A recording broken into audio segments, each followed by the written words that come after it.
Hi, everyone. Welcome to A Girl, Some Guys in a Movie. Today's discussion is going to be 1985's classic by Toby Hooper, Lifeforce, starring Mathilda May. Janet's next, in 2 years, that's what Janet's going to look like. Oh, good. Whew. So good. Oh, turn my volume down on my On your phone? Yeah. sorry. So we just watched this movie, Lifeforce, Janet's first time viewing. We could do it, and we should just rename the entire series to Janet's Never Seen. No, I'm next week. I've seen the movie coming next week. Oh yeah. Yeah, she always tries to get dressed for the occasion. Did you not see the movie? The wonderful film. Yeah, I mean, when she is dressed, that's what she looks like. So, hello, Mr. Wolfton Media, our good friend Soy-Based Jeremy. And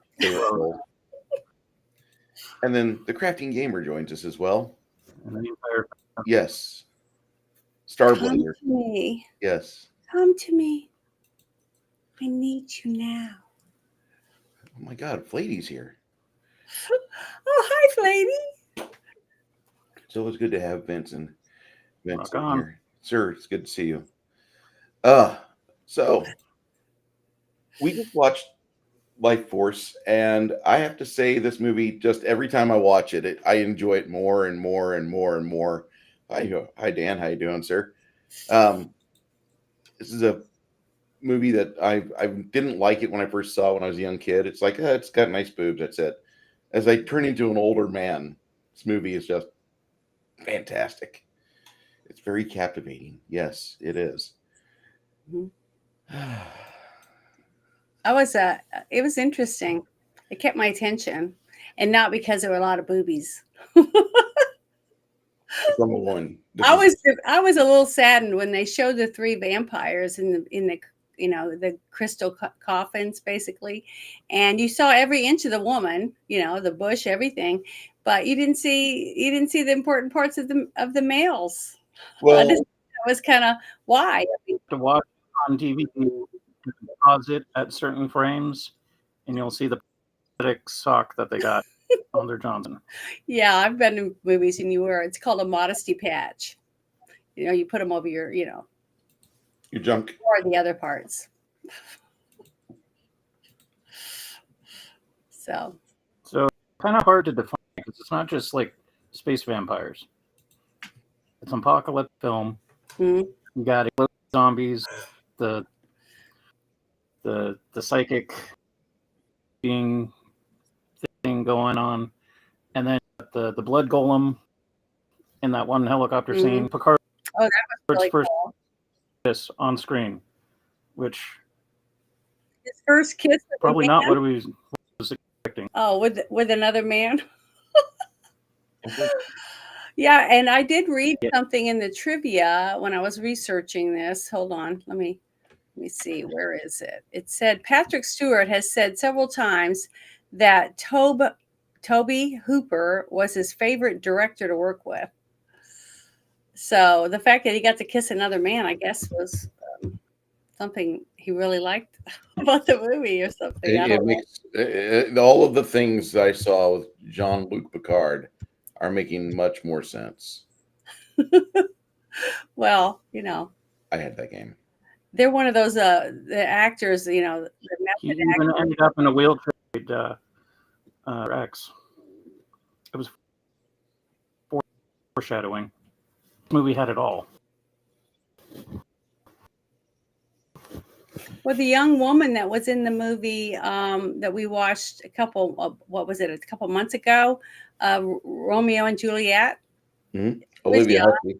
And supposedly she had never done anything like that before. So I wonder how lucky the casting director got to have all the young women come in and strip down naked, walk around, and then do some lines, to get the part. So I just thought that was very interesting. I would like to have found some information about it. I looked for it, but I couldn't find anything about the red-haired lady Ellen that Yeah, that the you curly borrowed haired the body. Yes. Yeah. Olivia Hussey was supposed to be that character, Mhm. but because she was hearing from things on set that there was a lot of nudity involved, she's like, I'm not going to be involved with this porn film. And she left. Even though there was no sex in the whole movie. None whatsoever. Wasn't Well, I mean, it's like an 80s sitcom with the level of sex that's in it. It's sexy, but there's no sex. sexual. Yes. Because of the six, the caressing and the kissing. Mm-hmm. That was sensual, and the nudity. But just like we saw that other movie about the what was it? The Emerald Forest. Mm-hmm. There was tons of nudity in it, but I didn't feel it was sexual at all. So that's what I'm saying. You can have nudity with nothing in it because it was all nature. It was more National Geographic than it was Penthouse. These people were almost all clothed except for her, and it was still sexual because of the content. But I did love the special effects. I thought the ship was just beautiful. I thought, especially when it was taking off, it was all glittery and lit up, and the shape of it when you saw it on the what was that, sonar? I guess something like that. Yeah, they were showing the sensor. Yeah, it looked like a big arrow. So I thought it was really, really cool, like Cupid's arrow or something. So I thought that was pretty interesting, the whole thing. And this was based on a book called The Space Vampires. Yep. By a British writer. What was his name? Josh Colin. Hold on, I have it written down. Let me see. Okay. It was. Damn it. Colin Wilson. Yeah, there it is. He was a little upset about the film, but he's like, well, at least there's plenty of frontal nudity. That was his. I just got the EPUB version. It said here. It says I'm going to compare. The entire premise and shape of the story is heavily into and influenced by the work of H.P. Lovecraft and its Chulu mythos, I guess. Cthulhu. Oh, Cthulhu. Okay. Wilson, it says, mentioned Lovecraft's influence and said that Lovecraft's favorite idea of the incubi who could steal a human body. So basically, that's basically what they were trying to do. Yeah. That's how I know. Swapping body fluids and taking your body from them. But the thing is he was attracted to the male as much as he was the female, basically. Yes. It was because it was in his mind. It wasn't really what he was seeing. It was in his mind, the sexuality of it. That was interesting. Like I was trying to say the other night on the show about being, sexy and trying to be more laid back and stuff for relationship purposes. When you dress up, using wigs and costumes and things like that, even the man, can put on a dapper outfit and pretend like he's got a Tommy gun or dress up as a cop or a fireman, things like that. It changes the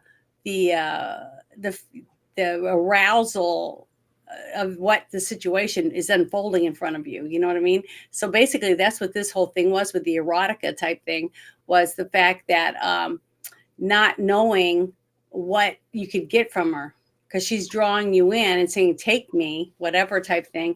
And you're thinking in your mind all these sexual thoughts of things you're going to do to her the whole time she's taking your life force out of you. So I just thought that whole premise of it was pretty good.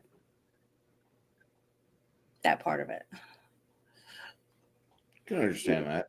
Go ahead, Josh. I know you were trying to talk there. I'm sorry. I didn't hear him. Josh, do you copy? That's okay. I was just mentioning that in the beginning of the movie, they're exploring the spaceship. Mm-hmm. Got this huge, long, phallic spaceship. And then with the inside is all biomechanical. So the inside looks like they were going through like arteries or veins or what have you. Mm-hmm. You got the ginormous spunkle veins with a bright light, and they go through that. And lo and behold, there's naked people in crystalline coffins, like the antithesis of the Fortress of Solitude. And then this is also at a time where it's like 99.9 practical effects. You got huge stage, like it's in this spaceship. You got people hanging off of wires, and it's done in a tasteful way. In the early days where they weren't cutting out all the wire work, specific angles and whatnot, and they get around these and find these humans or humanoids, bring them to battle, and then that's when they get wonky.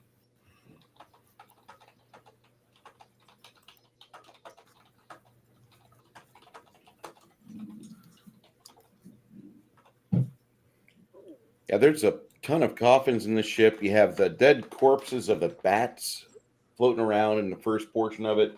The movie gives this really cool. good, creepy, very, very haunted house feel at the start of it. And I was not anticipating that on the rewatch I did 3.5 months ago. And I'm like, wow, this is pretty cool. And then as it kept proceeding, hey, Wolfton, you have a good day at work. Thanks for being here and appreciate your support, sir. There's that haunted house feeling, and then when they do get to see the humanoids in their perfect form, that was when my babysitter Christy at the time, she spent probably a half hour searching through like 30 seconds of footage, and she saw like bits of sock on the guy's dicks because wherever this movie was going to be shown overseas, like you couldn't have dicks.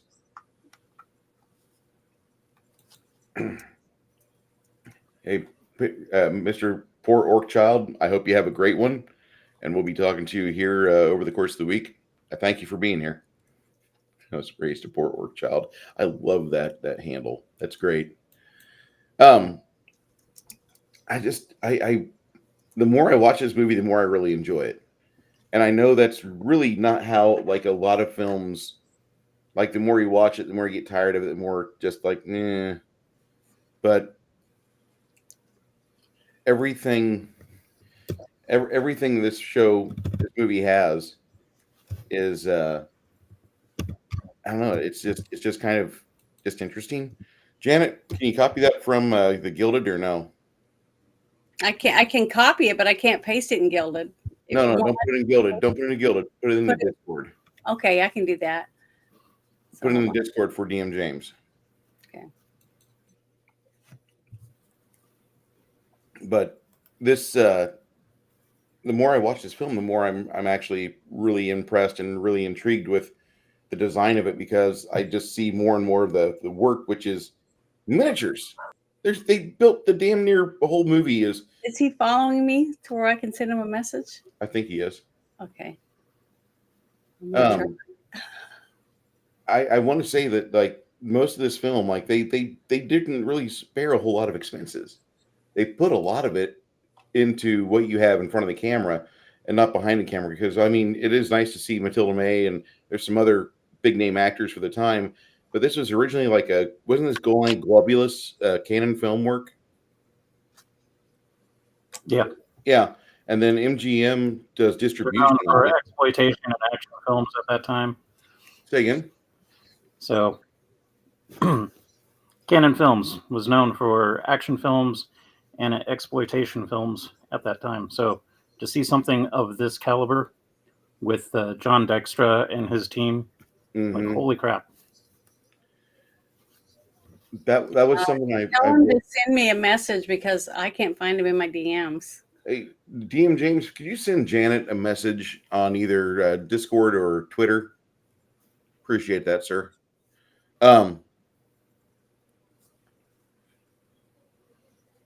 But it seems to age better and better.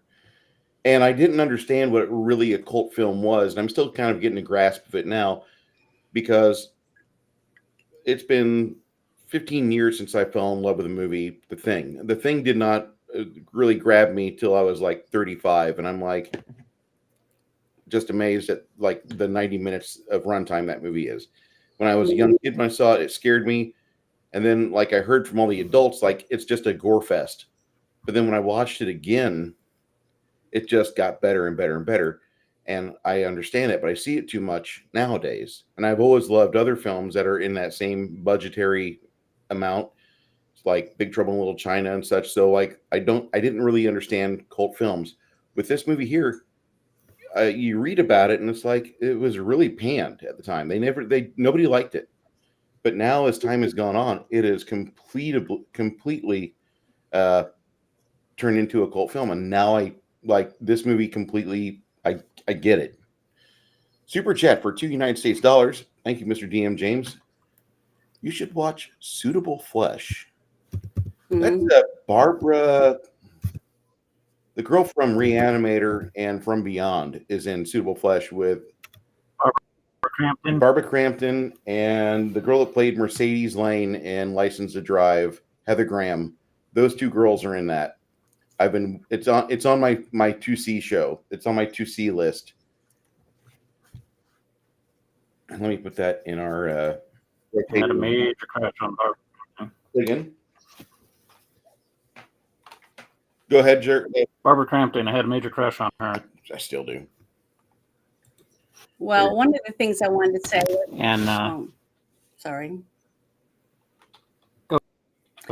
I was just going to say that the scene where they're in the containment area on the ship before it's destroyed, and some of the people are floating, and then others are walking around. That was kind of I don't know. They should have just put less people in there and had everybody floating. You know what I mean? Looking like they're floating, except for the one person that seemed weak. You know, I don't know. It just seemed, it took me out of the movie because I realized, you know, it just, I don't know. It just took me out of the scene. Put them all. So, yeah, I think they should have all been wired, or they'd had less people in the actual scene. Now, the people in the coffins didn't have to be floating around because they're in a contained, you know, device or whatever, because we didn't know anything about it. But the way that they did that one scene, I had a hard time with. And there was a few other ones that were kind of cheap compared to some scenes. Like it was like they went overdose on some scenes, and then others were lacking. I don't know if that was because the lacking ones were added later on, that they needed to add a scene or to redo a scene or whatever. But it just seemed off balance a little bit, you know, for the filming of the script for me. I don't know. Did you guys not notice that? I noticed a lot of the effects inside the space shuttle, but the Churchill, the space shuttle scenes weren't really endemic for what I needed. The interior of the alien spacecraft, I paid a lot more attention to in the last two viewings I've had of this. Mm-hmm. But the space shuttle, I did notice that a lot of people were just kind of standing there. You know what I mean? Yeah. So I'm saying there was like I had little flashes of like the movie Aliens. Like I said, when I was talking in that one part about the one scene that looked like it was from the puppets, you know, when they were drained, reminded me from scenes from the movie with Arnold Schwarzenegger on Mars. What was it called again? Total Recall? Yeah, Total Recall. There was, you know, just little different things here and there that looked like they had taken the visual parts of other movies to put it into this to make it a little more dramatic. But it wasn't it wasn't so much that it took me away from it, but you could see the similarities that they were using. And I liked a little bit the campy way of them putting in the vampire thing, like her laying on the slab, basically in the church, while the essences is going through her body for all the people that were dying, and their life force was going to her. And instead of, I would have liked it a little more though if they'd used that really cool effect they had with the electrical waves that they were having shoot out of people, going straight to her inside the mausoleum or whatever she was in, and then coming up from her. I thought that would have been more realistic, because instead you saw him going to the line up in the air instead of to her, and supposedly she had to funnel it from the men. male vampires, and the fact that when the one male vampire was violently murdered, both of them supposedly. Now, one of them we weren't around to see that he was killed, but when the second one was killed right there in front of the church, she didn't react whatsoever. Like, oh, like freak out, fly back to her and let you see her reacting to the death of the other male vampire. So I don't know. There was just little things like that took me away from the script, basically, for the story of what we're supposed to be watching. I'm not gonna. You will not be graded or critiqued on that, Janet. You'll be fine. Okay. It's all right. I mean, we can disagree on movies. Okay. Well, yeah, I know. I'm just saying those two things were. Either they failed to point out that detail, or the fact that maybe they just don't body.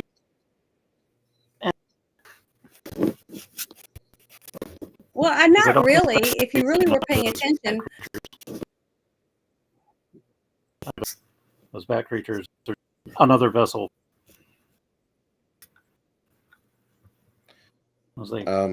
Six Nations. It sounds like you're space snoo. My connection is at like 6 hours. That explains. Okay, well, basically, from what I could tell, it was like the movie The Thing. You know how it would transform into any form that it had encountered and it had cells from. It was able to turn into that form and look and mimic it. Right? It was like a mimic. Mm-hmm. There's been other movies alien movies about mimics, but this one, just like she said, she went into their minds and took bodies that looked like whatever that they seem to dream about, like from their dreams, so sexual fantasies, whatever, because that way they could use whatever image they're portraying to their victims to be able to drain them of their their force, what made them what they were. So I thought that was a really good concept, and I thought that came across really well. Even the part where you have Patrick Stewart laying there, and he's a man, and he's got him super drugged up, but she's getting him through his mind, because you didn't see the other two men that were standing in the room, their reaction to whatever it was that was being put out to them. All you saw was what she was portraying to, what was his name again? Carlson, yeah. So that's all we were able to visualize through the movie. It would have been kind of different if we could have seen what they were seeing, because if the other men were seeing their wonderful woman, you would have seen all different types of women walking around, tall redheads that were Amazonian, or petite, young little things with blonde hair, like from Sweden, all different types of women, because each man would have a different fantasy than the one gentleman that she latched onto through space. You know what I mean? So that would have been a very intriguing way of, adding to it to help us understand the concept of what they were doing, because it really didn't matter, because this is just a shell. It was what was portrayed into their minds of what they felt, the creatures felt was perfect to attract them to get their life force. I thought they did a good job at doing that. If they would have gone that route, I would have probably elevated the movie a little bit more. I'm not going to say that it's not a good movie as is, at least for me. But I think there wasn't that the first episode of Star Trek where they bump into a star vampire or salt vampire, and she takes different views or different forms for like four different guys, and so they got 4 different actresses portraying the same soul-sucking. Yeah, it's great. Well, it wasn't really their soul. She was just taking their salt. Yeah, the sodium from their bodies, basically. But what a way to go! Just like Magneto using, by waving their hand, they were able to take all the iron out of your blood and kill you. Well, I think it's just the fact that you're getting perforated. I think the blood loss. Vampires were.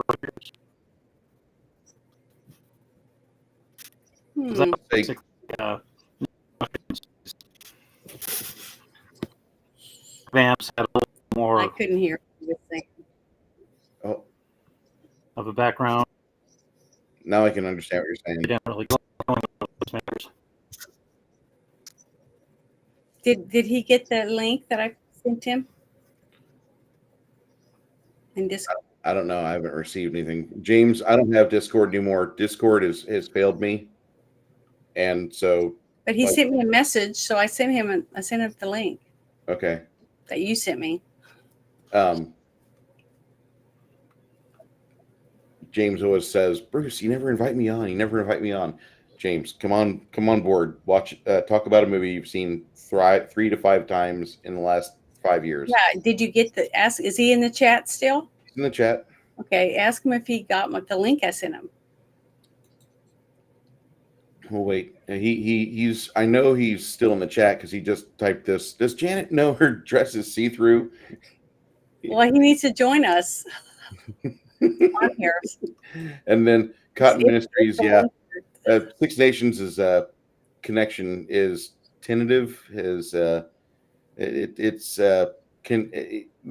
Canadians are hacking Idaho. He said, "What's CenturyLink? It sucks." CenturyLink sucks. I did not know that was the name you had of the company that you use. Yeah, I had that a long time ago. And Spark. I'm not moving on Comcast. So You guys are really starved for good internet. I just want to, my.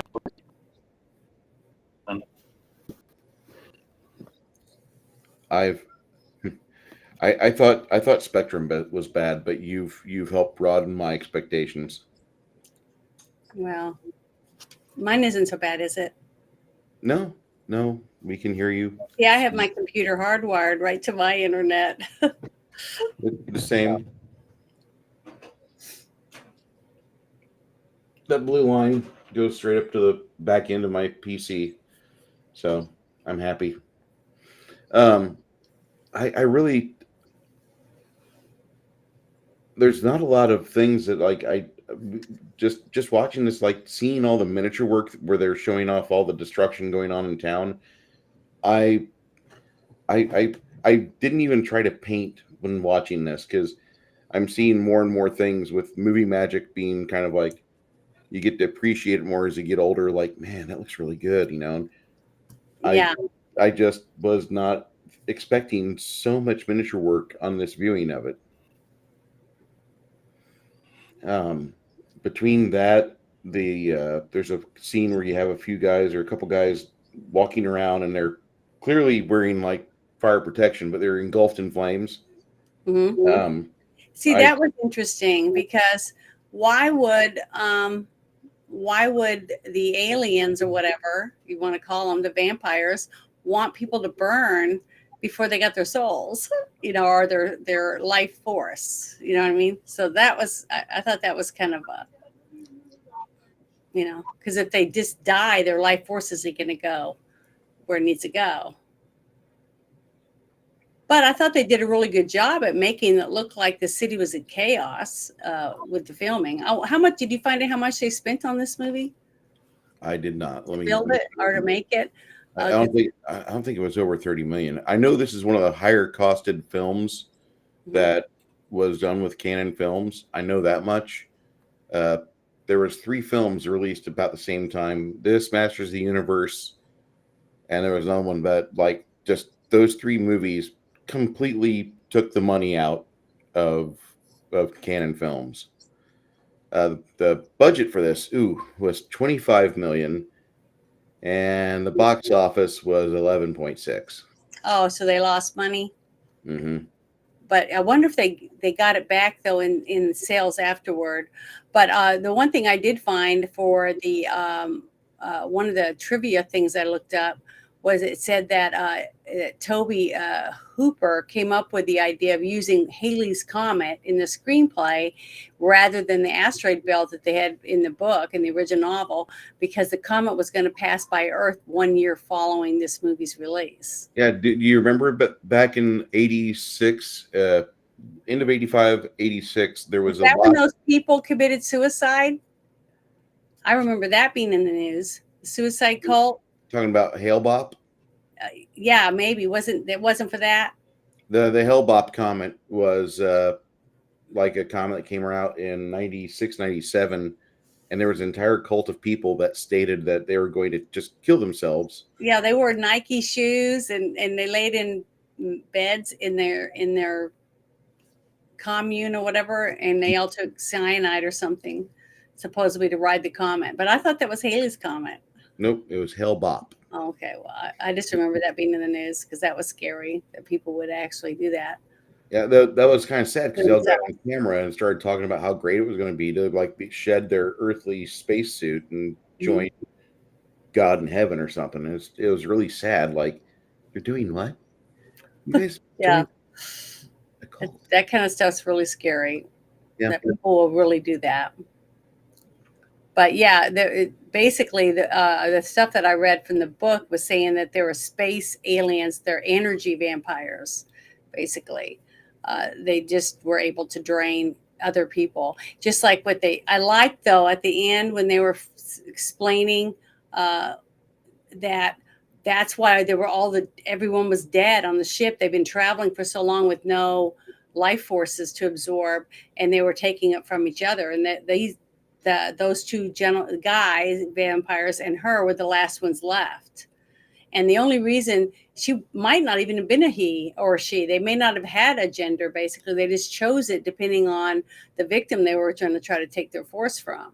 So that's the more I view this movie, that's actually what I feel was going on. They would just kind of hone in on one person and take that as their chosen form.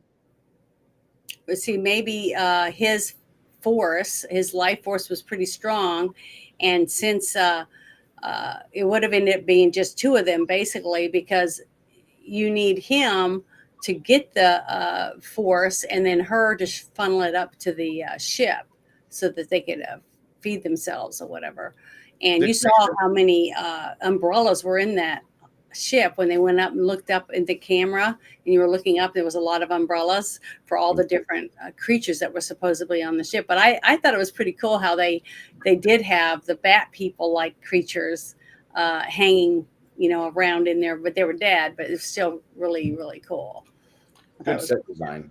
Set design on this movie was fantastic. Yeah, I thought they did a really good job definitely on that part of it. The props and a lot of the special effects were really good too, except that it seemed like some scenes, I'm not saying they weren't good, because the people floating, I didn't see any wires or anything like that. And they did a pretty good job at making it look like they were holding on to something to keep from floating up to the ceiling or just away from where they could grab at things.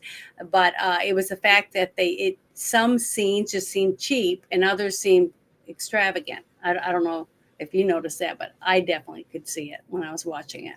Yeah, and I got it, but at the same time, they don't have all the money in the world to throw at this. They didn't even know if they were going to have a successful film, which they did not.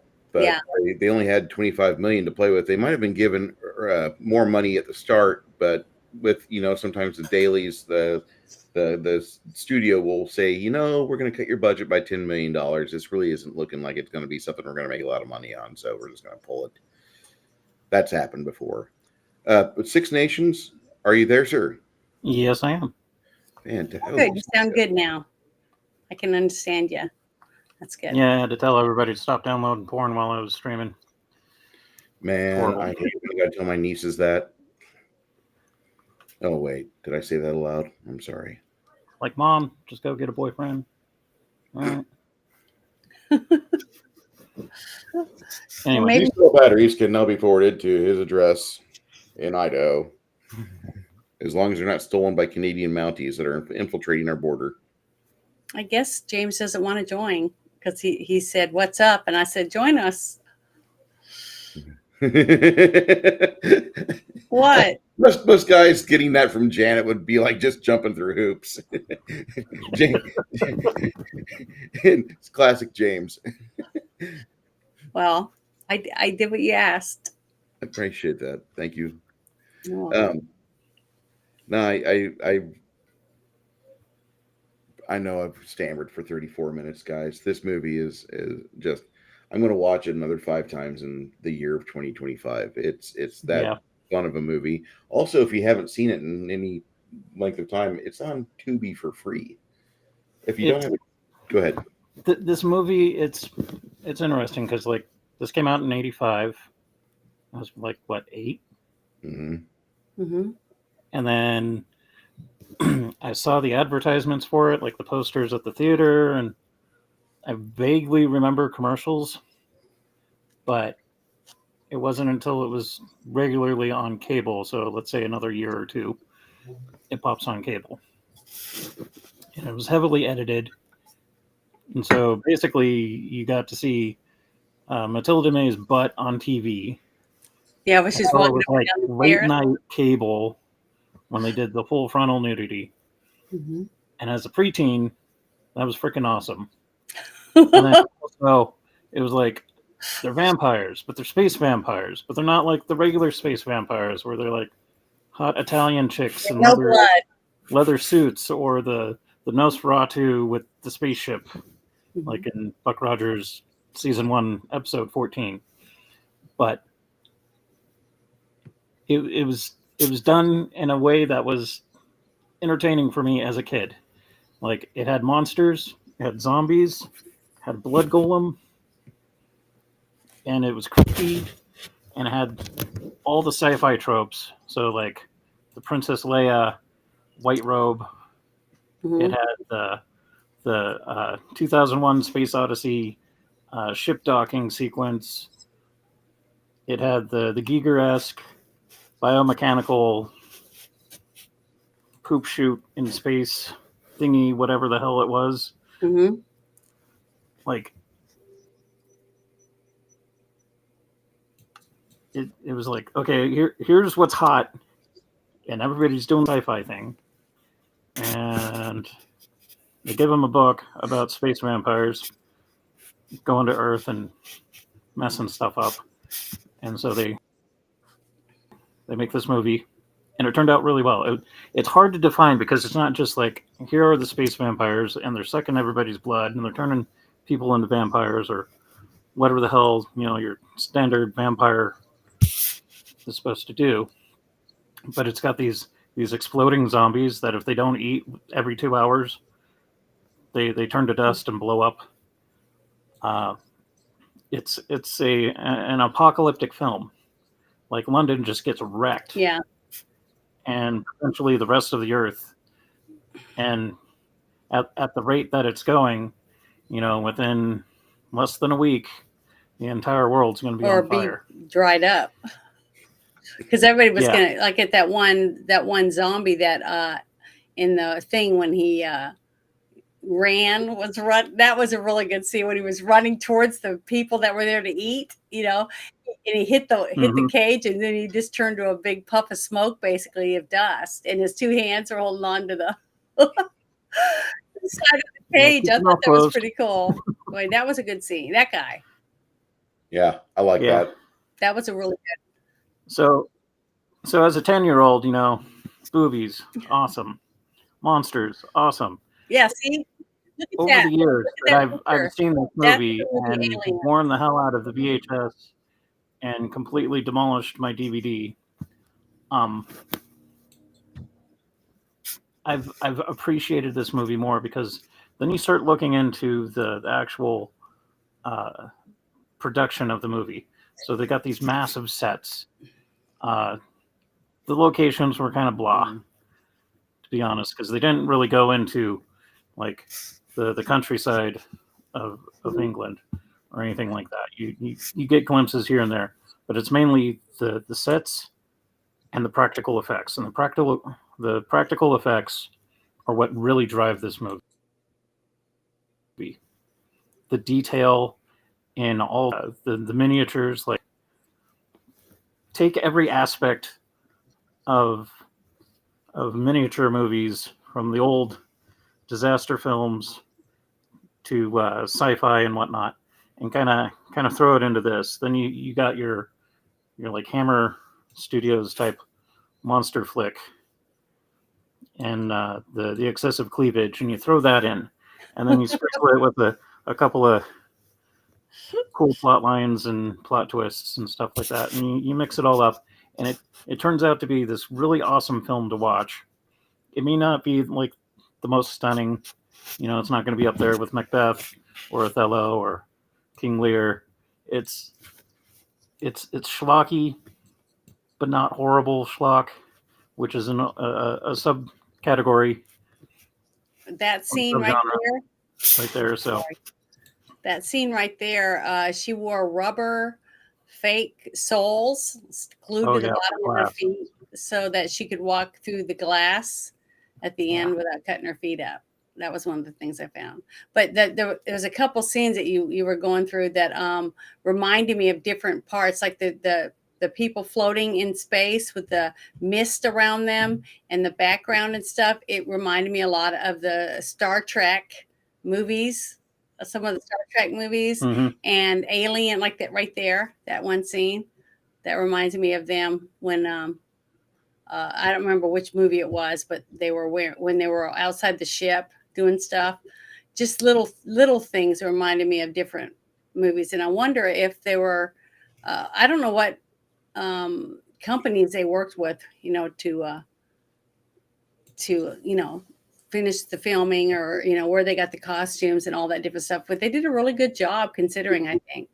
I believe Toby Hooper was answering to Golan Globulus, the heads of Canon Films, on this the whole time. Somehow MGM got involved as a distribution partner that helped out with European distribution, and with the fact that they were able to film for cheaper in the UK. So it worked out pretty good for that. And then you have, I didn't see a Canon Films logo anywhere on this. There might have been one at the very, very end. It was there. Yeah. But I do remember the lion at the start of the movie for MGM. Mm-hmm. And I was very impressed with the fact that this movie seemed to just do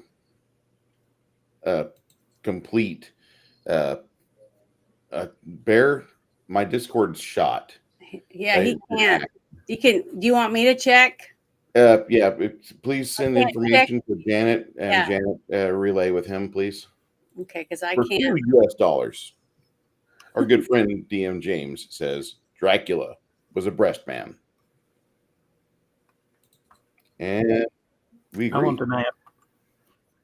Okay. We agree.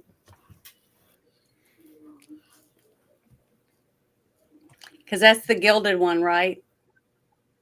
Hold on, Janet. Let me. It says streaming channel. That's the one I sent. Yeah. The same one you sent me. Yeah, correct. Okay. All right. Just send it to Bear. Thank you. Welcome. Yeah. This movie is Toby Hooper was set up after he did Poltergeist. He was supposed to be involved with 3 films with Canon, and he did this. He does Masters of the Universe, I believe, or he did something with Masters of the Universe. I think he might have done a little bit with it, but then got out. But then he did the disappointment of Texas Chainsaw Massacre Part 2, which that is not a movie we will watch or review. That's not a good movie. I was reading the part I did like the scene with the coat hanger. Did you know that where he heats up the coat hanger and touches the metal plate in his head? That was kind of cool. I sent it to you? He said he can't join Gilded. StreamYard, please. No. We're not using StreamYard. We use Restream, sir.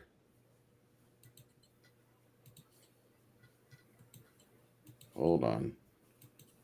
Yeah. It should lead you right to us.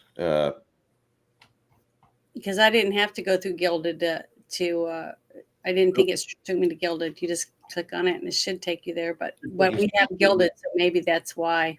Should take him straight to the green room. But I was going to say that the actress Mathilda May didn't know English. She had to use that, where she listens to the, phonetically. She had to do that to.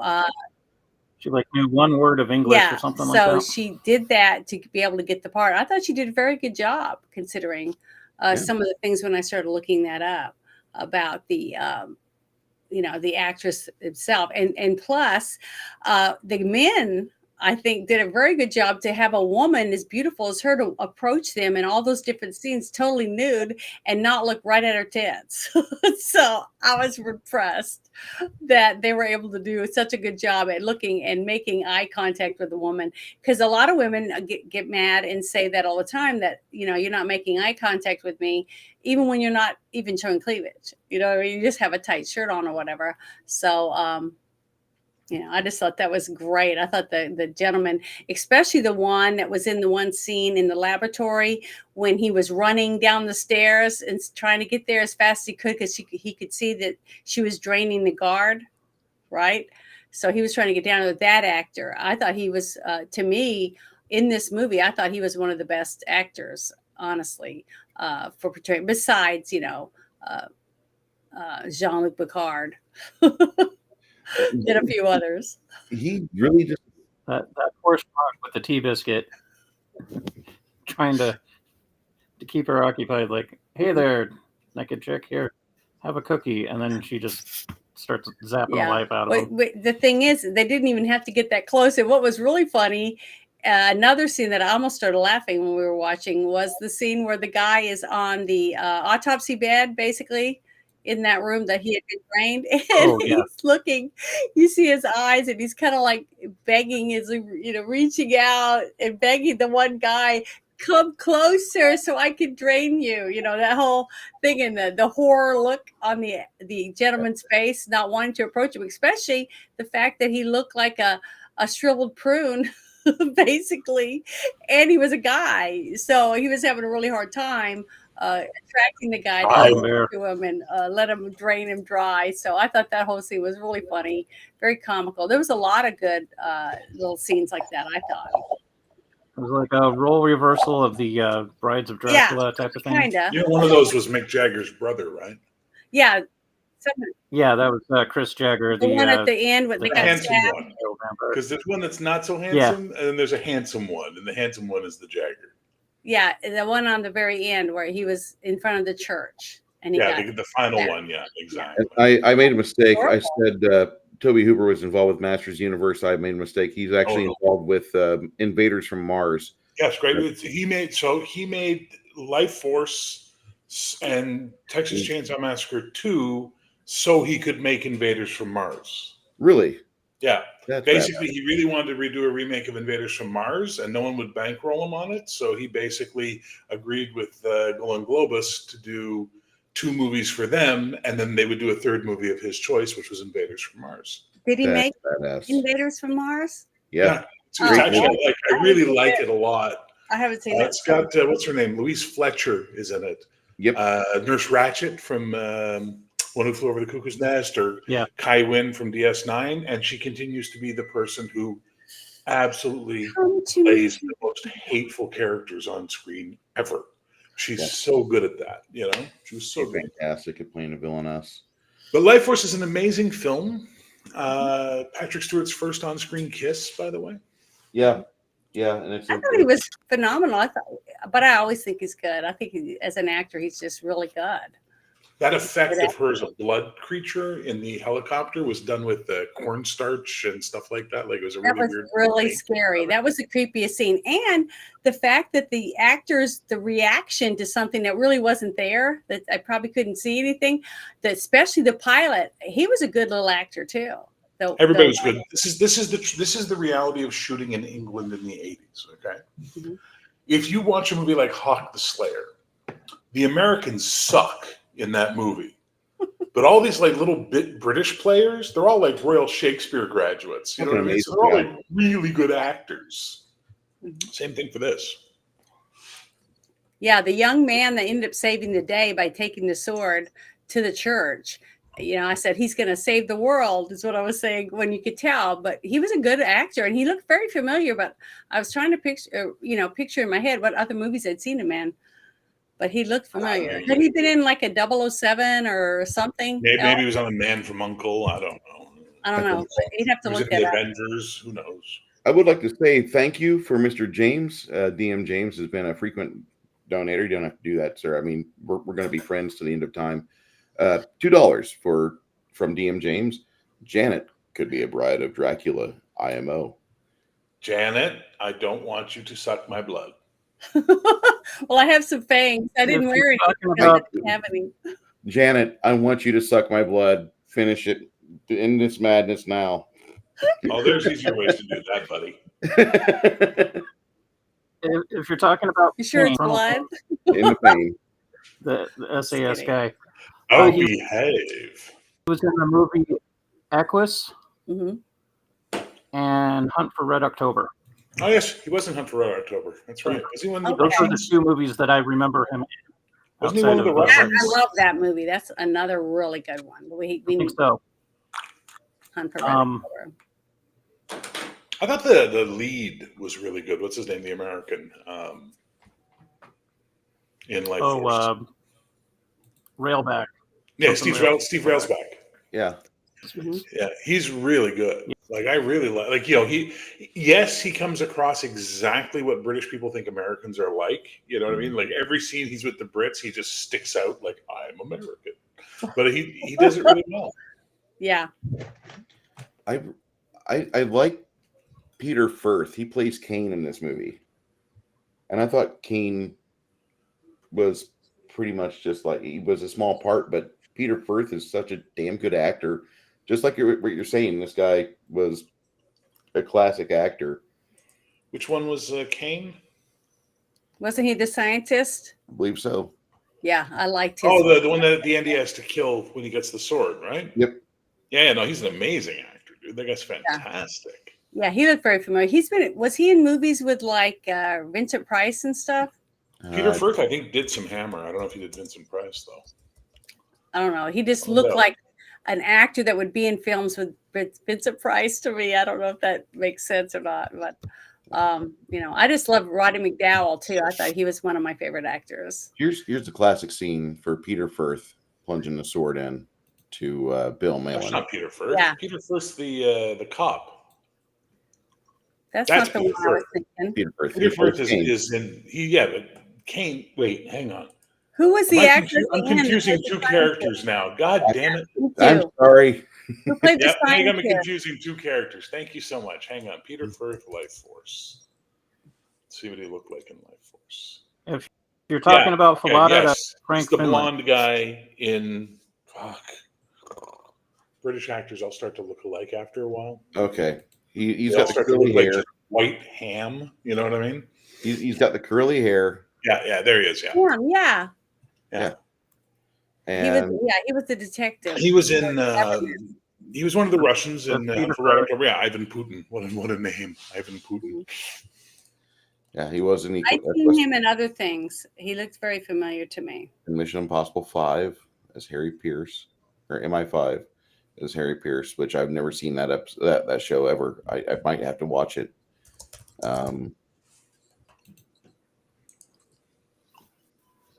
Ancient Rome, Great Escape played. MI5 rather than Mission Impossible films. More than likely. He was in 3 episodes of Total Recall 2070, which I did not know there was a show called Total Recall 2070. Shot in Toronto. It's a really Remember interesting that was like cyberpunk noir show, but it's really a lot less Total Recall and a lot more Blade Runner. Okay, so I definitely have to see this now. Did you ever see the RoboCop Canadian TV show? Yes, I did. No. Didn't like it, but I saw it. Okay, never mind. I'll shut up. But Total Recall 2070 is really good. Okay. I'll Or whatever it is. definitely have to watch that. You're going so Sounds fast. I It can't. ends on a read. cliffhanger. Was that Highlander? Was that the TV better show than or the movie? Never mind. Yeah, it was the Highlander TV show, which is awful. I was gonna say I like the movie. I never saw the TV show. That's what I was asking. Yeah, I wouldn't watch a TV show if I were you. Do you like yourself? That's Do you like things? Yeah. 1994. What a garbage show. There were better shows on TV at the time. Even at its worst, Young Hercules was a good show. Hercules was a good show. Xena was a good show. I like those two. Wasn't there a third show in that series that the Young Hercules with what's his name is Hercules. Pretty boy. That everybody loves, the Canadian. Notebook. That okay. What's his fucking name? Oh yeah. He was in the Barbie movie. He played Ken. About. He played Ken in the Barbie movie. What's his name? I can't think of his name, but I know exactly who you're talking about. Ryan Gosling. Ryan Gosling. There we are. Thank you, You're welcome. Janet, for the win. I Sorry. think that's got a hell of a fucking resume. Still Firth. This guy's been at it for years. What else was there? There was Hercules. There was Conan. Oh, that was awful. Though the Red Sonja was hot. I liked Red Sonja. I thought it was really good. The movie? Mm-hmm. Yeah. Get out. I thought it was good. I liked her. It's a fun watch. I wouldn't use the word good. Well, it wasn't an Academy Award movie, but it was a good, entertaining film. I've seen way worse that I got up and left watching. Have you guys ever got up and left? And we are better off with him. I walked out of Resident Evil, one of the Resident Evil movies. I couldn't remember. I absolutely love myself more than I could watch any of those films. Well, that's how I felt about Willy's whatever Wonderland or whatever it was called. That was horrid. After 10 minutes, I was like, I'm gagging. I'm going to throw up. Just to finish the point, Janet, you found Red Sonja to be good. Okay. Nothing wrong with that. Film is entertaining. Film is always subjective. It'll never be objective. Mm-hmm. But I found it to be very entertaining. But it wasn't good. I gotta be in. I just put it in a category of good. When you could sit and watch the whole movie, and you laugh, and you're laughing for 2 hours go by. That to me, it's good. Are you laughing because it's funny, or are you laughing because Bridget Nielsen is painful to watch on screen? Well, both. A little of both. Fair but enough. The thing is, the movie Meat Train that I watched, there was entertaining scenes in it, and Bruce loved it, and he enjoyed the whole thing, but I enjoyed parts of it. So, but it was good. I said it was a good movie. It was good because I sat through the whole thing and watched it, and but it wasn't as good as another movie would be. So that's how I say it.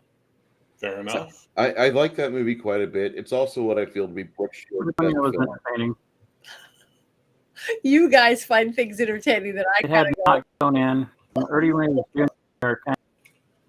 When are we watching Buckaroo Banzai? Kind of saved some of the film for me. Buckaroo Banzai. Next week we're watching Scanners. Pardon me? Oh, really? Yes. Mm-hmm. I love the one scene's my favorite Canadian. scene. I'd like to see it again.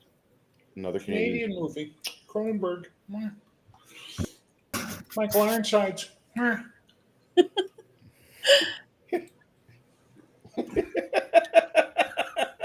What are we laughing about? What's so funny? Michael Ironside. Yeah. It's quite the film. Yeah. I actually prefer the sequel, Scanners 2, because it's just funny. Mm-hmm. Scanners was good. There was another movie that came out around the same time as Scanners called The Fury, which was another one of these like psychic people. Oh, that wasn't the one, the Kung Fu one? Theme-wise, I think. Sorry, what was that, Janet? The Fury that was Kung Fu? No, that's Kung Fu. That's Kung Fury. Okay. Kung Fury. That was kind of funny. Well, anyway, TCG got me the link. That's how I got here. So shout out to TCG for getting me in. Thanks. Thank you, sir. Fucking Gilded. Jesus, I don't use Gilded. The minute they went to Roblox for their security, I'm like, I'm out. Well, I'm using it. I used to have it a long time ago before it was Roblox. And, but when Bruce got locked out, I thought, well, I guess I'm going to restart it, get it going again. So that we can communicate. I went through the hassle of getting a Roblox account just to get on Gilded, and I feel very dirty. But if I can learn how to play games on there, I might use it for streaming some of the games so I can play Goat Simulator because it's a lot of fun and laugh a lot. Well, I lost my original fucking Gilded account when they went to Roblox because I couldn't reset the password. What? Yeah, my original one too. Because you That- couldn't use email to reset the password for the Roblox sign over. That's weird. Yeah. So I have a Gilded, but I don't even have my own Gilded anymore. We do And to have join your stupid Gilded, it was asking me for, put in your Gilded server. I'm like, I don't know what the fuck my Gilded server is. Go fuck yourself with your Gilded server bullshit. So Well, I signed up and made two: Janet's Universe and Janet from Another Planet. So. Well, there you go. Well, I'm in now. Now I'm a member, but I haven't been approved yet, so I can't see any channels. Guild, Which means I can't see any Colombian horse girls. Fuck themselves and let Bruce back into his own account. Well, I've had Discord quite a while, and I've never been hacked or anything. I mean, I had more problems with Telegram than I ever did with Discord. Janet was dressed up as a gilf. Yeah, I saw the pictures of her, and that's really creepy. I'm just saying it. Bear, are you? It wasn't gilf for me. No offense, Janet. I saw the picture. I'm like, yeah, no, nothing happening downstairs for that image. Nope. Who is Bobo 921? I'm sorry. What? I just approved Bear Gen X for Mike Gilded, and then there's a Bobo. No, Bobo's not me. Okay. Okay, so I see Unreal Tournament chat. I see Unreal Tournament voice and Unreal Tournament calendar. Those are the only chats I see on your Gilded, sir. Should be scroll down a little bit further into the channels. There is no scroll down, sir. I have 3 available channels. Oh, now I've got it. Never mind. That was an Unreal Tournament group that I somehow wound up in. I'm leaving that group. Hang on. Now I'm in yours. Now I see it. I love Unreal Tournament, but I don't get to play it that often, and I don't want to have time. Fair enough. For that. I would love to get back into that, but Quake is still a very lively community, and I spend more time on Quake than anything else throughout the week. Where's your Dirty Pictures channel, man? What happened to that? I live for That's it. on Discord. You can still go to Discord and get in Yeah, you his can go. one. You just can't go there. I just can't log into my Discord, so I'm not going to go there. That sucks. Okay, back to Lifeforce real fast. I think people shit on this movie far more than they should. Yeah. I think people dismiss it because it's a little complex and you have to think while you're watching it. And when you add in gratuitous nudity and gore and a little bit of cheese, and then you ask people to think about the plot, well, now which too far? Because they're like, I came here for tits and gore, and you want me to have a thought? Whoa. So Yeah. All right, well, I tried to put us back on topic. Yeah. Yeah, so this movie has grown more over time because now I get to analyze aspects of it. What on TV had the edited American, which had a different track opening, and then getting director's cut with the Harry Mancini soundtrack, and it changes the tone of the film right at the very beginning. The score in the American version, I believe, is Robert Kamen, and it's kind of tinny sounding. Yeah. And I think that was the first time I watched it, and then they re-released this or did something where they added the European soundtrack to the hour and 56-minute American release or American rental release. And that's the one that Tubi has, which I'm really happy about. The director's cut, the European version, is like 13 minutes longer, and there's a lot more stuff on the Columbia, but it doesn't really add much from what I've understood. See, in Canada, we were lucky. We got the European, we got the British cut when it came out. We didn't get the American cut that was all edited. So people would always be like, that movie was edited. I'm like, no, it wasn't. It was really, there were tits everywhere, man. Tits all over. I mean, it's all over. Like, it was incredible how much, was in that film. And then I see the American cut, and I'm like, oh, I kind of get why you guys hate this. I sort of understand, because they kind of cut the heart out of the film really badly. I mean, what man that sees her walking towards them saying, join us, what guy just doesn't go, fuck, okay. Yeah. This one. Yeah. Mathilda It's the May. sad part of it all. She's hot as fuck, and I accept that. But I was way more into the redhead she pretended to be when she took over the redhead. I'm like, that's way more my speed. Actually, I would have liked this movie even more if fucking Olivia Hussey did not make the mistakes that she made by saying I don't want to be in a porn film. That would have been too much. This What was funny is it wasn't any sex. There would have Nobody like, had Surgeon General sex in warning. this movie. she There just was making out, kissing, and lots There of was TNA. That was space- it. And Totally different from plain old mundane humanoid sex on Earth.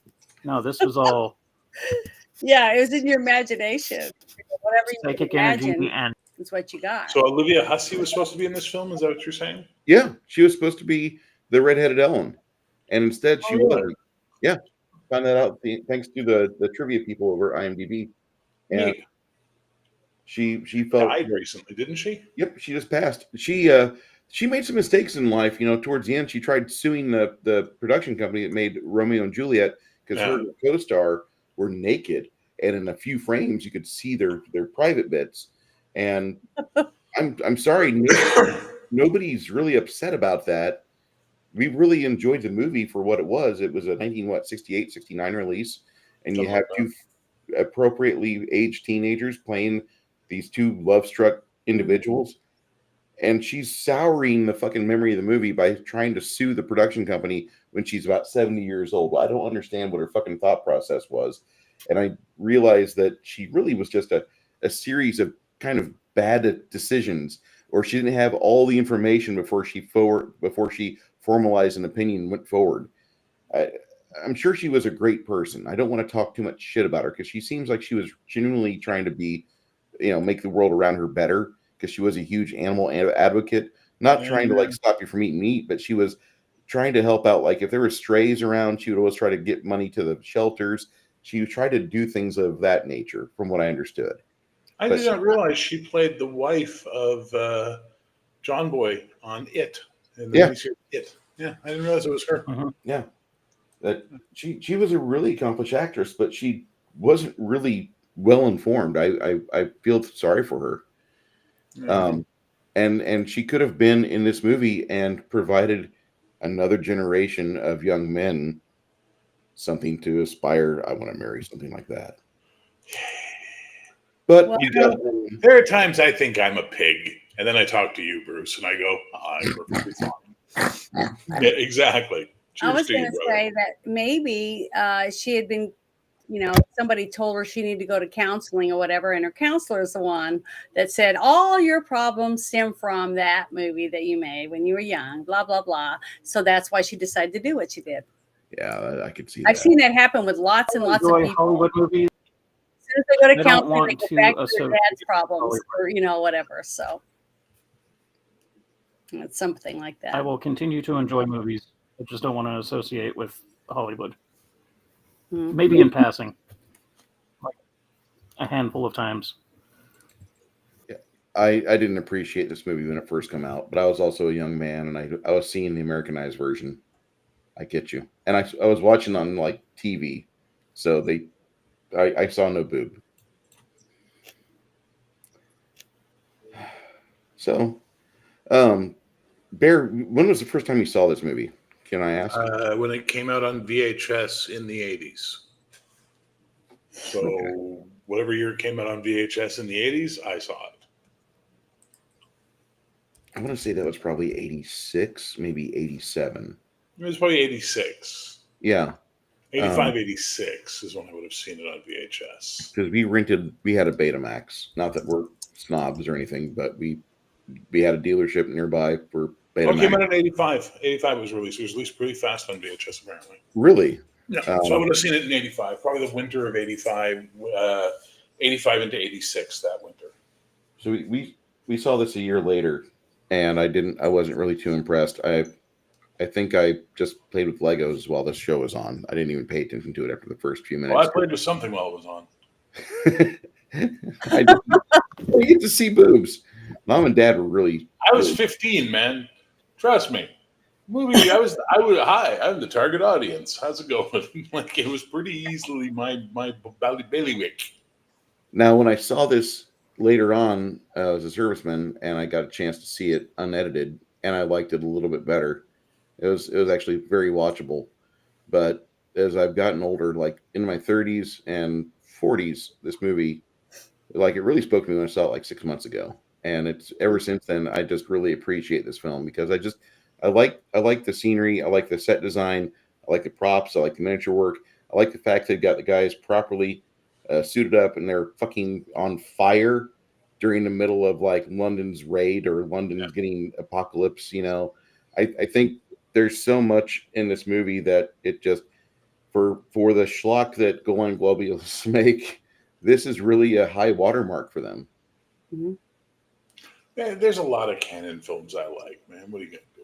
It's just the way. But even the fact that they the budget let them have whole streets of people, which lots of extras in costumes with fires, other debris falling. Yeah, that was on a lot. That wasn't. Yeah, and actually cars crashing and exploding into other vehicles. I mean, the lot of pyrotechnics in this film, and a lot of really good special effects with the lightning force that was coming from the bodies and going around. That reminded me of a couple other movies that we'd seen because of those type of scenes. But to see how much stuff, the details they had in it. In the whole movie throughout the different sets, I was impressed. I mean, honestly, for such a low budget, but I could tell that they'd spent elaborate amount of money on some sets and way less on other sets. So, that was, obvious to me in some of the scenes, but it didn't take away from the movie. And the fact that they did do a good job at explaining where they came from and how they used the mind basically to get to ensnare, their victims so that they can get them close enough to them to be able to take their life force from them. I've never read the book Space Vampires, but apparently the writer hated this movie. Yeah. No, I didn't read it. I never even saw the movie until they brought it up. I got the EPUB version of it. I'm gonna read the book and then compare because I'm curious. Book 100% with but see how far it went. It was like I'm just saying, you what wrote was a it? book called John Carpenter, Space Vampire, right? You wrote a movie called Space Vampire, and you're getting picky about the movie they made about it. Like really, what? Get your head out of your ass, maybe? Yeah, I know. Carpenter's Vampires. Like, I love that movie, but yeah, I know. Yes, thank you for stopping in. That's great. Hi, Az. How you doing, sir? Yeah. Good to see you. John plays vampires. It was a pretty decent read. Mhm. It wasn't the greatest book in the world. It was great. John Carpenter's Vampires deviated a bit from, but it gets to the book, and I like too. Yeah. Like the book was good, and the movie was schlocky and good. Oh, hi, Stephen. Thank you for stopping in. It's hard for me to type. I can't type from here. I have to get on my phone to say hi to Restream has a everybody. This is the horrible way chat that it's input set up. with guests. So, but I can see him in the chat. His name finally came up. So say hello. But, And I agree. Canon films were just the best in schlock. I love canon films. The older I get, I really miss mhm. really miss seeing their mid-tier, their mid-budget, low-budget releases. Well, the thing is, you could always count on one thing in a canon film: a former low-level A-list actor or high-level B-list actor slumming. Yes. So there would be like some sort of like decent character actor to watch in the film, right? Like Mhm. there'd be some, you watch all that asylum shit that they produce today, the low budget shit that's like trying to be the canon films of today, and they just produce garbage, and their actors can't act, and it looks like shit. But the one thing everybody forgets about, Golden Globus was that they wanted to make movies. They were Israeli crazy movie guys. You know what I mean? Bruce, you watched that documentary with me, right? The Electric Yes, sir. Boogaloo thing? That was so good. Yeah. The documentary about them making movies is fucking amazing because you get to see how much they love movies. So even if their movies are shit, even if their movies are bad, there's a level of care and craftsmanship that goes into it that's a little bit above what these assholes that do low budget shit today is. Ugh, Yeah, I bring that up a lot in a lot of the movies that Yeah, Bruce has got me to watch. Is because I can see it in the writing of the script, the people that work on it in the movie in the different parts, that they loved what they're doing, that they wanted to see this come to life so you could see it on the big screen for other people to enjoy it. And I love that because I can feel it. Sometimes I'll tell Bruce, I'll say, you know, this was they didn't have any money to make this, but it was damn good considering these people worked hard. They worked day and night. They did everything they could to scrape the money up to make this film. And it was great. And I loved it. And the acting wasn't too bad. I mean, there was a lot of, you know, technical problems and things like that, but you could tell they loved what they were doing. And it made it more enjoyable to me to enjoy the movie because of it. And I say that a lot about quite a few of the indie movies. I'm really into indie movies. And one of the first ones I got Bruce to watch, I know he didn't, it was Lars and the Real Girl, but I still love that. It's really, really good movie. But I know Bruce didn't enjoy it too much, but I loved it. Yes, Superman 4 was a canon film. I don't know if that was the last canon film, but that was one of the last ones they did. Hey man, Superman 4 was the quest for peace. It was a good effort. Mm-hmm. I don't believe you heard me. It was the quest for peace.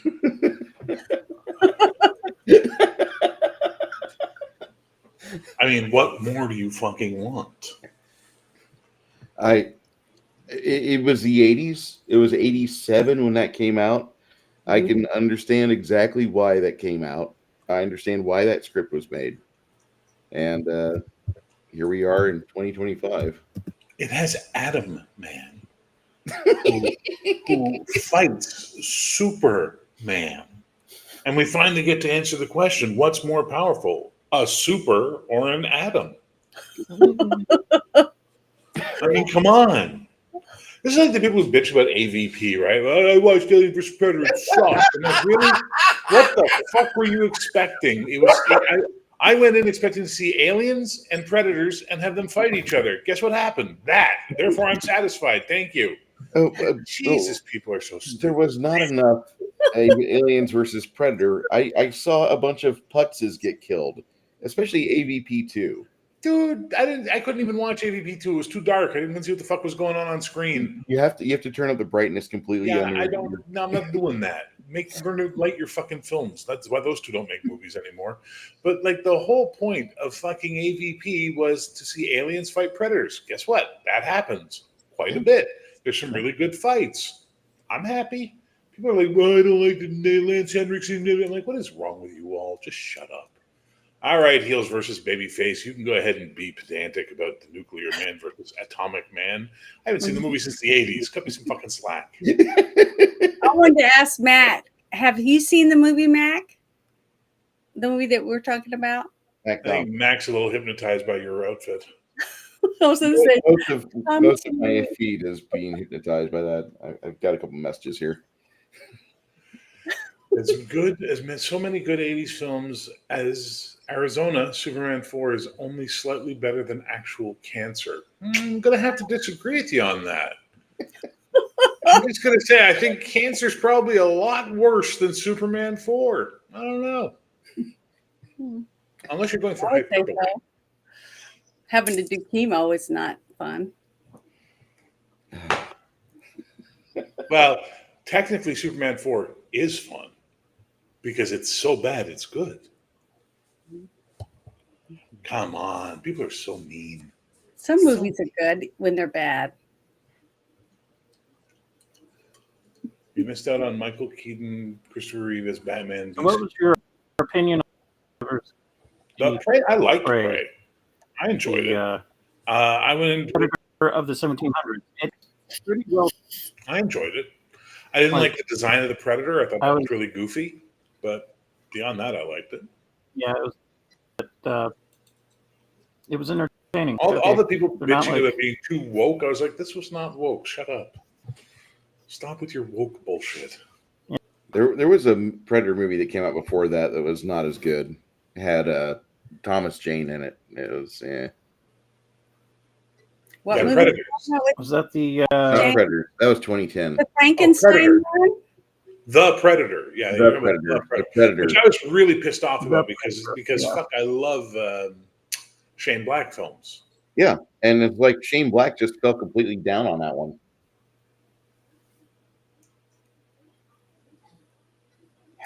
Do I have?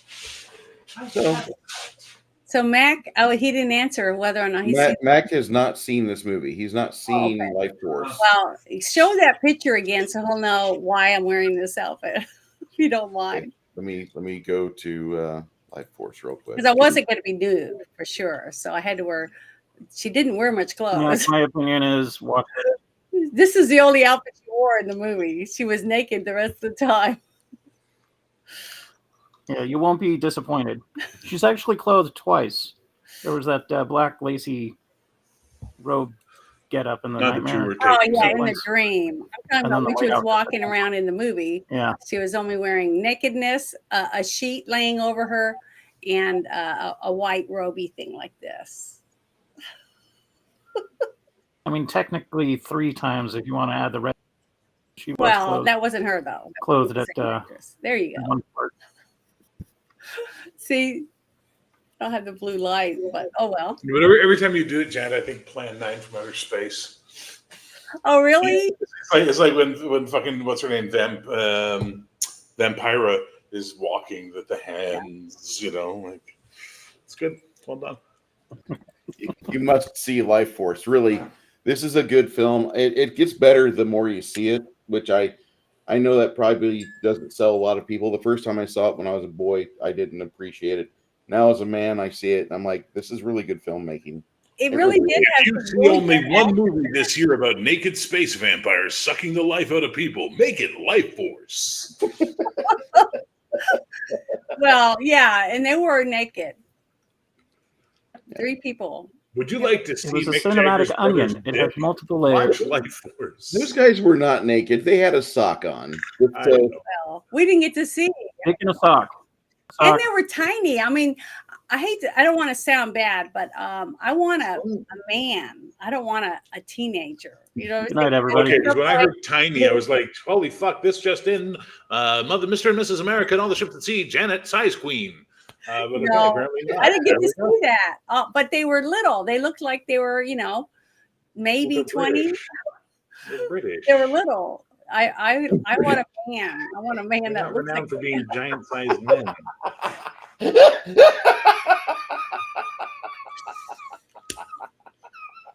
I'm just saying. I mean, they're tough. But I need to go turn on the heat. It's cold in here.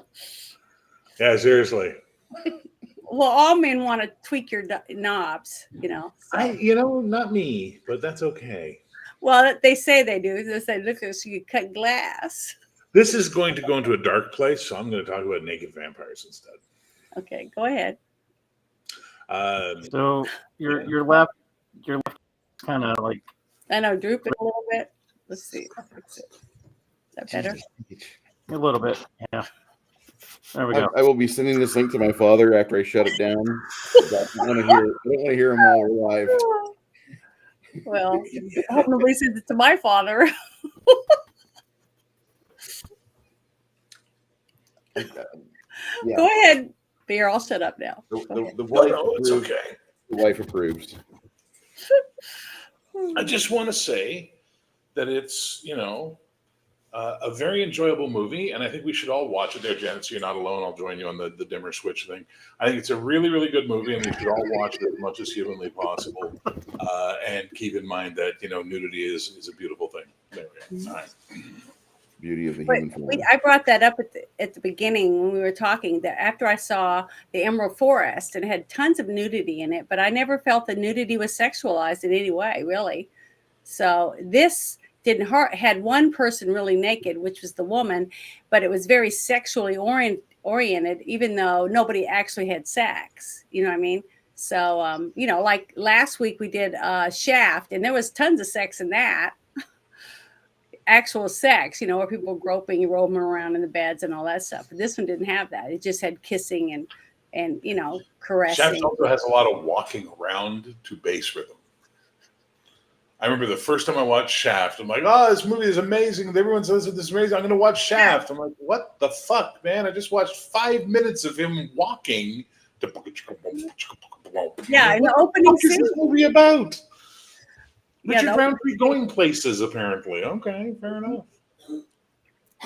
Mac, you ever trick one of your buddies and you show them the chicken wing and then you punch him in the shoulder? Okay. The beginning of Waiting, I believe. Yeah, it's from Waiting. I know what it is, and it's very no, Mac's right on that. Like for women go, the nudity wasn't sexualized. Men go, she's naked. Yeah. Oh, like, really? I didn't we're see visual. It. So the difference between you and us is we are visual in our you guys are emotional and social in your sexual orientation or arousal. We are very visual. So what do you think the world would be like if we were just visual and we weren't aroused by caressing and things 10 like that? billion children. Lots of kids. Good God. So many. Planetary population, 800 billion. Well, the thing is, isn't the caressing and the rubbing and all that good stuff and the kissing and stuff, isn't that what revs the engine and gets everything? The rubbing. Yes, but we cannot help that we are a visual creature programmed by our genetics and nature to go, hello. Well, neither can we. We're made the way we are. Oh, no. You guys have levels of programming we can't even touch. Yeah. I don't have that. I do the best I can to explain everything as much as I can. Okay, other than porn stars, a woman I know, let's see, of all the women I know, the highest body count is probably somewhere around 200. Okay? Okay? In women. Mm-hmm. I know gay guys who are over 1,000. Do you understand? This is the difference between two men and a man and a woman. You guys will go, no. Where men just go, what, fuck? Yeah, all right. It's just the way it is. I guess so. I've had lots of guy friends, and yeah, they're always talking about their conquests on the weekend. So yeah, they're also lying a lot, by the way. Just I know. I know a lot of them make things up, but oh boy, do we ever. Well, that's what makes good stories. But anyway, it was a good movie. I appreciate I like it. Six Nations, do you have a rating that you'd like to give this movie? A score?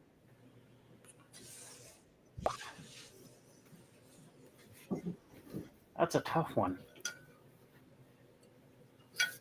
Like, is it the best movie ever? No, it's not. But, and it had shit tons of detail. They kind of went deeper into the lore, whatnot. If they were, I'll find out in the book. This is an above average film. Upper 70s into 80%. And I don't normally do that in a lot of movies. Mm-hmm. Like, this is probably one of my top 10, top 15 films. And it's only gotten better over time. From the preteen, teenage phase, and started looking into the technical, the way that the movie shot. Like, it's really good. You definitely get a multitude of the themes that were going on, science fiction and horror stuff. But it wasn't detracting in any way. So yeah, I'm gonna 79 to 80% out there. It was entertaining me. I find it entertaining every time that I watch it, and there's always something goofy or unexpected that I see. Yeah. And to have watched it with folks that haven't seen it, it was even more enjoyable. So, like, yeah, I would recommend watching this film. I would recommend getting your friends or family of a certain inclination. Maybe not like have your old probably mom don't want the with you involved. That might be a little weird. Hey, Mom, let's watch this movie. Well, it depends on your relationship with your mother. If you're in the same room. I could see dads watching it with their sons. But I'm sure. That's creepy. I'm saying, like, this is one of those things where if you got a family that enjoys movies and they're of the appropriate age, because there's a shit ton of nudity and weird themes, because it does get into fetishism, although not as hardcore as like today's movies. Yeah, go out and watch it. Get it on DVD. Get that physical media going.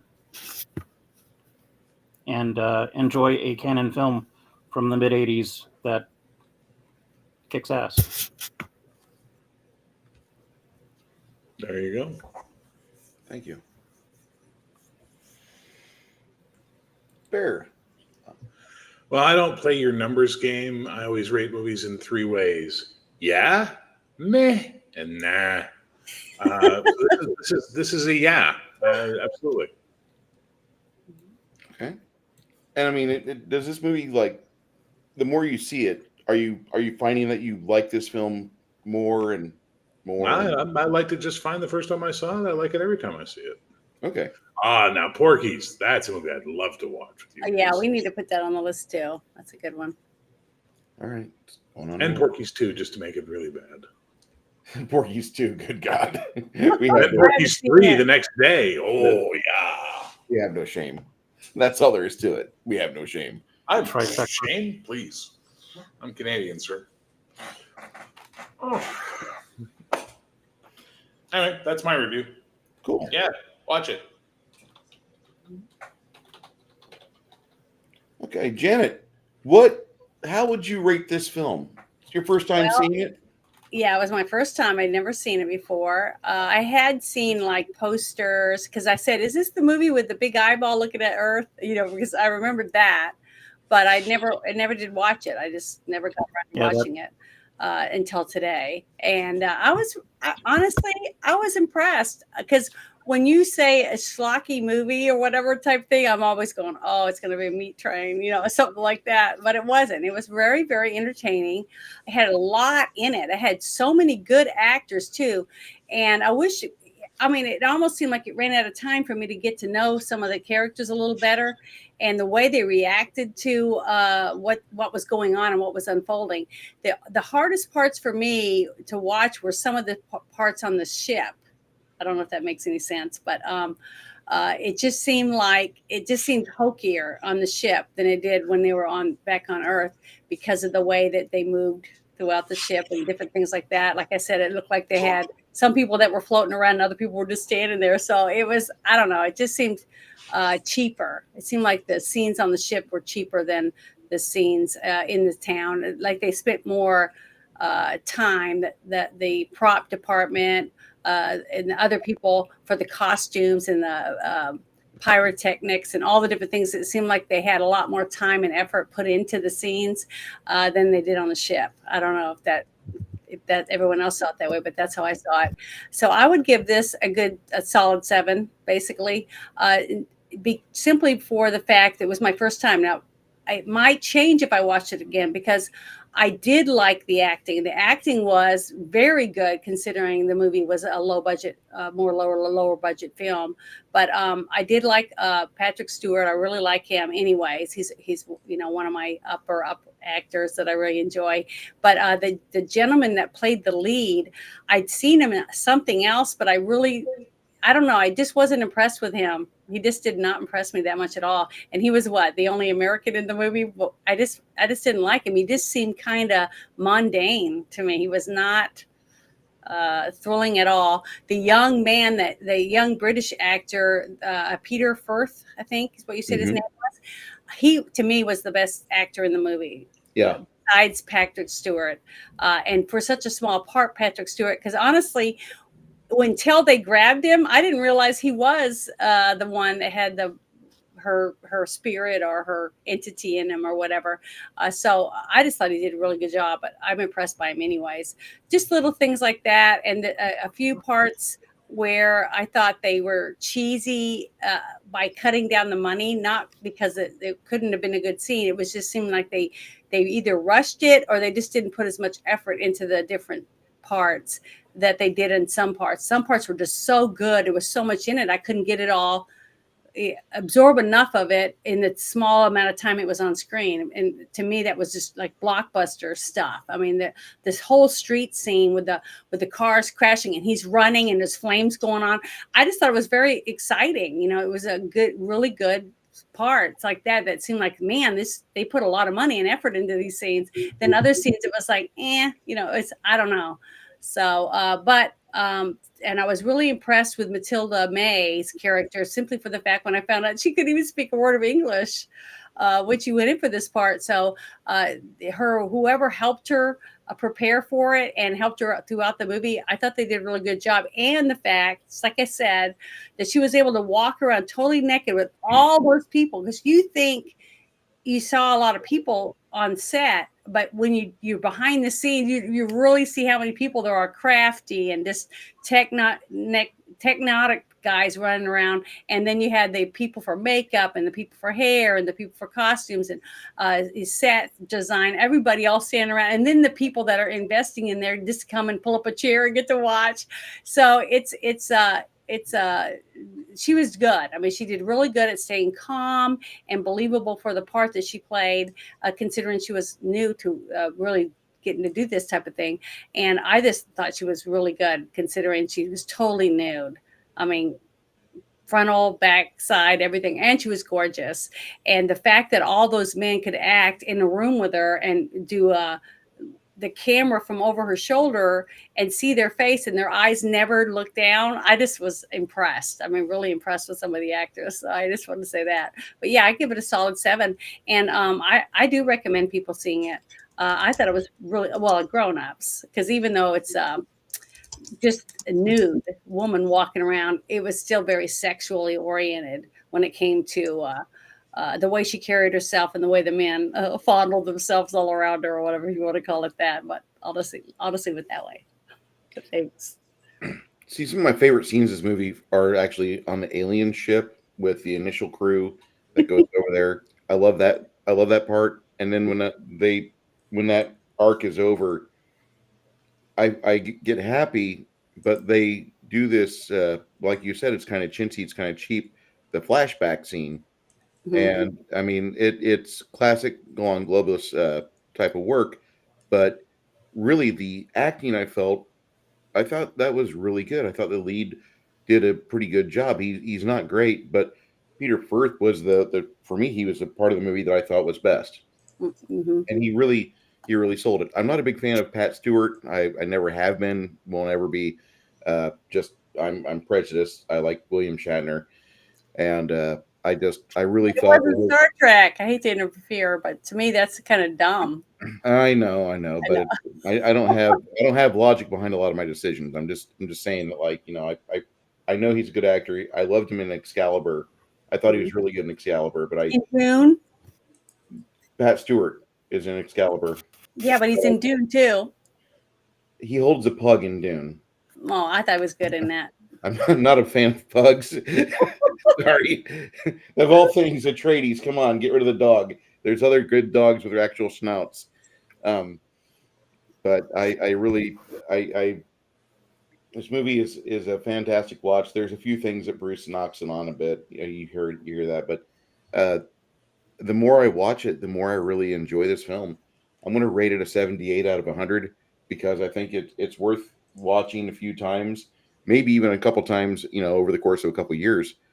But people that enjoy, studying set design, looking at like the actual art behind movies and how it goes from just storyboards into something that's on film, you'll see this movie and you'll be like, wow, that is actually really fucking good. And I think you'll enjoy it. Mm-hmm. Next week, we are watching what movie, Janet? You said it was called Scanners. Yes. Yeah. So looking forward to that. Bear, if you want to be part of that, you go ahead, sir. That is a formal invite. I have one of the individuals get that information to you, or try to drop it in your Patreon box if I could. Yeah, can I reach you through Patreon? Patreon? If I'm available, I don't know if I will be, but we'll see. Okay, fair enough. But I'm here for Porky's. Well, Porky's is probably going to be April or May. I apologize. I will cancel open heart surgery for Porky's. I'm sorry, doctor. I can't have open heart surgery that day. Why? We're watching Porky's. Yeah. She loves locker rooms. That was such a good scene. Him can try. Bear, what have you got going on right now? What can you discuss at a few minutes? What the project is? What you're looking at right now in your uphill? My uphill? Your uphill climb. You're Oh Jesus! It's raising money, dude. Like it's literally raising money to finish Heroic, and it's hard and takes forever, and I'm tired. You know, it's you know, I understand times are tough. People don't have a lot of money to spare, so I get that. But you know, and we're looking at possibly doing an AI art edition, like marking it clearly. This is an AI art edition, just to sell to raise more money. And you know, some people are like, "Well, yeah, okay. Do you want me to pay artists? Well, if you don't have $10,000 lying around, you can give me. Yeah, You don't get to have an opinion on what I fucking do. I That's where I'm at. So that's that. But tonight, on yet another paranormal podcast or YAP, Cody and I are going to be talking about Bob Lazar tonight. So that'll be 8:00 on that channel. Yet another paranormal podcast. Is that Central Standard or Eastern Time? Always Eastern, dude. Okay. I was unawares. I don't live in, I believe, Ottawa. I'm not in Ottawa, thank you, but that's okay. I'm not on the eastern side. I'm Yeah, more it's okay. Are you in Central? Yeah, I'm in Central. Move to a real time zone, please. No, I've got fucking San Antonio and Chicago in the same time zone. That's move to a real time zone, please. No, I have a taco truck. I have a taco truck 200 feet away from my front door if I want. Okay, how much are the tacos? We think 2.25 where we have mountain time. Casa Grande. You move north, and it's sucked into Washington's. So, depending on there are only two real time zones in North America: Eastern Seaboard, Eastern Standard, and Pacific Standard. Those are the two real time zones. Mountain and Central, y'all just being babies because you don't want to get up early or go to bed late. Like that's just like grow up and just deal with your son coming up earlier or later. You know, your mild insult there does not apply to me, sir. I go to work at 2 a.m. and I stay there for 12 hours. See, so there you go. You don't need to worry about the time zones. I have to use it because that's what the locals around me have. My roosters wake me up. I don't need a clock. 4 a.m. There you go. 4 a.m. at Janet's house. Yeah. Thank you, Bear, for joining us today. My pleasure.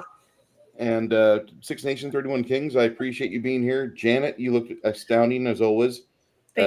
More so in the Brights edition, but I mean, this was a lot of fun, and I hope everybody enjoyed watching us do this review on a classic sci-fi movie.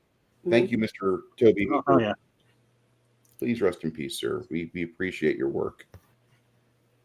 All of you out there, check out Bear's Patreon. Check out Bear's paranormal stream with GM Cody, and watch what Janet does with X.